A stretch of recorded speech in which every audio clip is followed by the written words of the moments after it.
Hello അസ്സാം വലൈക്കും, welcome back to my channel. ഇന്ന് ചെറിയൊരു വ്ളോഗുമായിട്ടാണ് ഞാൻ വന്നിട്ടുള്ളത്. ഇന്ന് എൻ്റെ മോൻ്റെ ബർത്ത്ഡേ ആണ്, ഓഗസ്റ്റ് 31. അപ്പോൾ ഈ ബർത്ത്ഡേക്ക് ഞാൻ ഉണ്ടാക്കുന്ന ചെറിയൊരു റെസിപ്പി ഞാൻ നിങ്ങൾക്ക് കാണിച്ചിരുന്നുണ്ട്.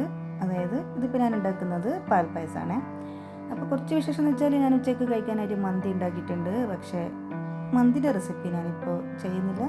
അപ്പോൾ നമുക്ക് പാൽപ്പായസം എങ്ങനെ ഉണ്ടാക്കാം. ഞാൻ 3 പാക്കറ്റ് പാലിനെ കൊണ്ടാണ് ഞാൻ ഇപ്പോൾ പാൽപ്പായസം ഉണ്ടാക്കുന്നത്. അതിലേക്ക് ഞാൻ എന്താ പറയുക, ഒരു ചെറിയ ഗ്ലാസ് മറ്റേ നമ്മളെ ഇതില്ലേ ബിരിയാണി റൈസ്, അതാണ് ഞാൻ എടുത്തിട്ടുള്ളത്. അത് നിങ്ങൾക്ക് വേണമെങ്കിൽ ഒന്ന് ക്രഷ് ചെയ്തിട്ട് കൊടുക്കുകയും ചെയ്യാം. ഞാനും ചെയ്തതെന്ന് വെച്ചാൽ 1/2 മണിക്കൂർ വെള്ളത്തിൽ കുതിർത്തിട്ട് അങ്ങനെ ഇട്ട് കൊടുത്തു. ഇനിയിപ്പോൾ അത് ഏകദേശം വെന്ത് വന്നതിന് ശേഷം കുറച്ച് ഇതുപോലെ ചൊവ്വരി, എന്താ ഇതിനും അറിയാനേ, ചൊവ്വരി അല്ലെങ്കിൽ സാബൂനരി അങ്ങനെ എന്തൊക്കെ പറയുമല്ലോ, ആ അരി ഇട്ട് കൊടുത്ത് പിന്നെ ഇതിൽ തന്നെ പാലിൽ തന്നെ ഇങ്ങനെ ചെറിയ തേയിലാക്കി നല്ല വേവിച്ച് അതാണ് ഈ പാൽപ്പായസത്തിൻ്റെ ഏറ്റവും വലിയൊരു ടേസ്റ്റ് കേട്ടോ. പിന്നെ ഇതേപോലെ ഏകദേശം നല്ല വെന്ത്, അപ്പോൾ ഇടയ്ക്കിടെ ഞാൻ എന്തൊക്കെ ഒരു 3 പാക്കറ്റ് ഒരുമിച്ച് അങ്ങനെ വെച്ച് കൊടുക്കില്ല. പിന്നെ എന്താ പറയുക, ഒന്ന് വറ്റി വരുമ്പോൾ ഒരു പാക്കറ്റ് വെച്ച് കൊടുക്കും. അങ്ങനെയാണ് ഞാൻ ഉണ്ടാക്കൽ. അപ്പോൾ അടിപൊളി പായസമായിരിക്കും.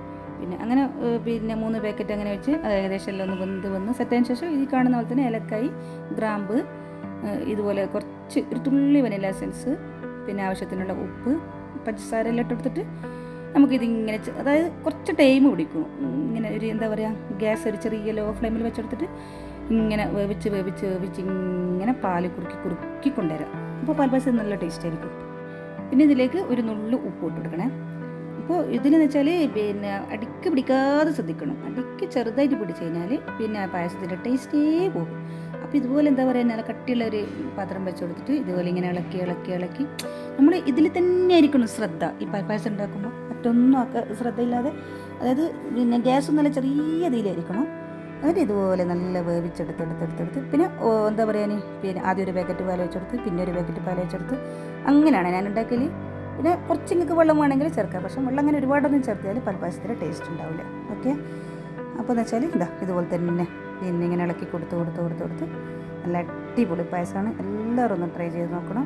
ഇനിയിപ്പോൾ നിങ്ങൾ ഉണ്ടാക്കി കഴിഞ്ഞ ശേഷം ഒന്നെനിക്കൊരു കമൻറ്റ് കൂടി ചെയ്യണേ. ഇനിയിപ്പോൾ നിങ്ങൾക്ക് കാണാൻ വേണ്ടി മാത്രമാണ് ഞാൻ മറ്റൊരു പാത്രത്തിലേക്ക് മാറ്റിയത്. നല്ല ഒരു വീഡിയോയിൽ കാണാനൊരു ഭംഗി ഉണ്ടാവും. ഇനിയിപ്പോൾ പിന്നെ എല്ലാം ഇട്ടെടുത്ത് ഏലക്കായി, ഗ്രാമ്പ്, ഇതെല്ലാം ഇട്ടെടുത്തില്ല. അതിനുശേഷം പിന്നെ ഏകദേശം ഒന്ന് സെറ്റായി വന്ന് നിൽക്കണ്ടാൽ നമുക്ക് കണ്ടൻസ് മിൽക്ക് ചേർത്ത് കൊടുക്കാം. ഇത് നിങ്ങളിഷ്ടം പോലെ ചേർത്ത് കൊടുത്തോ, മധുരത്തിന് ആവശ്യത്തിനനുസരിച്ച്. ഇത് നല്ലൊരു ടേസ്റ്റ് ആയിരിക്കും ഈ ഒരു മിൽക്ക് മേഡും കൂടി ഇങ്ങനെ ചേർത്ത് കൊടുത്താൽ. അപ്പോൾ മധുരവും എല്ലാം നിങ്ങളുടെ ആവശ്യത്തിനനുസരിച്ചിട്ട്. മധുരം കൂടുതലും, പക്ഷേ പാൽപ്പായസത്തിൻ്റെ മധുരമാണ് ഏറ്റവും ബെസ്റ്റ്. നിങ്ങൾ എത്രത്തോളം മധുരം ഇടുന്നു അത്രത്തോളം പാൽപ്പായസം നല്ല ടേസ്റ്റ് ആയിരിക്കും.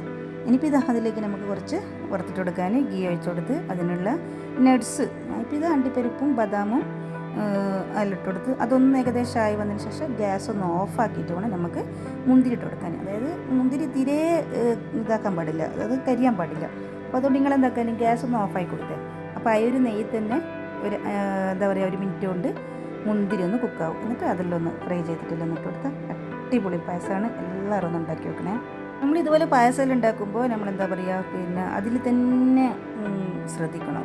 പിന്നെ അടിക്ക് പിടിച്ച് കഴിഞ്ഞാൽ പിന്നെ പായസത്തിൻ്റെ ടേസ്റ്റേ പോയി, അതിൻ്റെ ഒരു ടേസ്റ്റ് മാറി.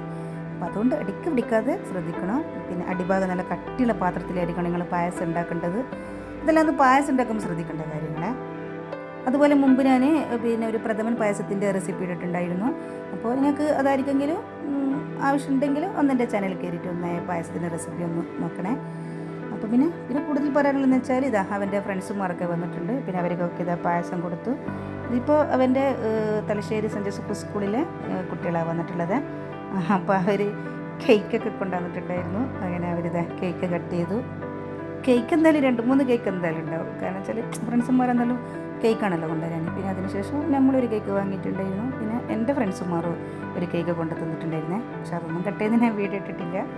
ഇതിപ്പോൾ ഇവർ കേക്ക് കട്ടിങ് കഴിഞ്ഞ് പിന്നെ ഇവർ ഉച്ചക്കത്തെ ഫുഡെല്ലാം കഴിച്ച് അവർ പോയി. ഇനിയിപ്പോൾ രാത്രി ഇവൻ്റെ അടുത്തുള്ള കുറച്ച് കൂട്ടുകാർ ഇവരൊന്ന് വർക്കുണ്ടായിരുന്നു.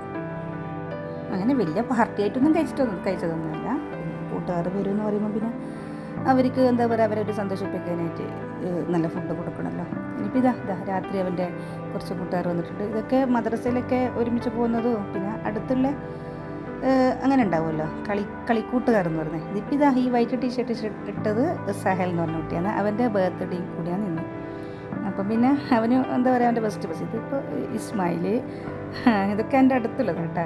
പിന്നെ സയാന്, ചാച്ചു ഇതൊക്കെയാണ്. അങ്ങനെ അവരും ഫുഡ് കഴിച്ച് പിന്നെ അവരും അങ്ങനെ പോയി. അപ്പോൾ അവർക്ക് പിന്നെ അധികവും ഇവൻ്റെ ആദ്യത്തെ സ്കൂളിലെ പെർഫെക്റ്റ് സ്കൂളിലെ കുട്ടികൾ വരാറുണ്ട്. പിന്നെ ഈ പ്രാവശ്യം ആ കുട്ടികൾ വന്നിട്ടില്ല. ഇനിയിപ്പോൾ ഇത് ലാസ്റ്റ് ഒരു 10 മണി ആയതുകൊണ്ട് മൂപ്പറെ മരിയോന് കയറി വരുന്നത്. അങ്ങനെ ഓനും ഫുഡെല്ലാം കഴിച്ച് ഓനും പോയി. ഇതൊക്കെയാണ് എൻ്റെ കുഞ്ഞ് വ്ളോഗ്, അതായത് എൻ്റെ പൊന്നുമോൻ്റെ ബർത്ത്ഡേ വിശേഷം. ഇനി പിന്നെ നിങ്ങൾക്ക് എൻ്റെ കുഞ്ഞ് വീഡിയോ ഇഷ്ടമായിരുന്നെങ്കിൽ ലൈക്ക് ചെയ്യാൻ മറക്കരുതേ. ഇനി ഇതുപോലുള്ള നല്ല നല്ല റെസിപ്പിയും അതുപോലെ തന്നെ ചെറിയ ചെറിയ വിശേഷങ്ങളുമായി ഞാൻ വരും. പിന്നെ സബ്സ്ക്രൈബ് ചെയ്ത് സപ്പോർട്ട് ചെയ്യുമല്ലോ. ബൈ.